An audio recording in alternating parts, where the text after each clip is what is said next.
Familia ya gwiji wa sanaa za mapigano na mwigizaji maarufu Chuck Norris imetangaza kwa huzuni kubwa kifo cha ghafla kilichotokea jana asubuhi.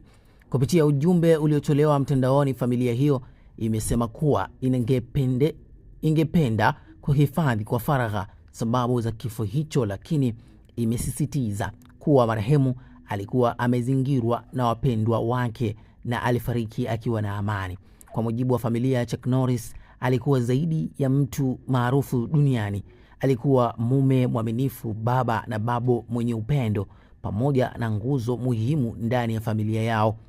Wameeleza kuwa katika maisha yake alijitolea kwa imani, nidhamu na kuwajali watu, na kupitia kazi zake aliwahamasisha mamilioni ya watu duniani kote, akiacha alama isiyofutika.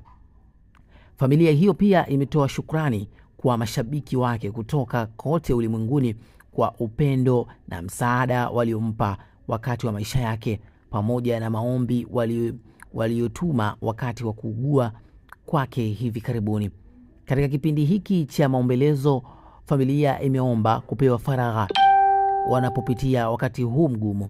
Mwigizaji Carlos Ray Chuck Norris mwenye miaka 86 alizaliwa Oklahoma mwaka 1940 na kabla kuingia kwenye tasnia ya filamu aliwahi kuwa katika jeshi la anga la Marekani. Safari yake ya kuigiza ilianza mwaka 1972 alipoigiza filamu ya Way of Dragon na mwigizaji Bruce Lee. Star huyo wa filamu nyingi za mapigano ikiwemo Air Force One na Missing in Action. Enzi zake alisifika kuwa mkali wa kupigana kwenye filamu pamoja na zile za kivita, akionekana kutumia silaha mbalimbali kwa ustadi mkubwa. Umemfahamu Chuck Norris kupitia filamu gani?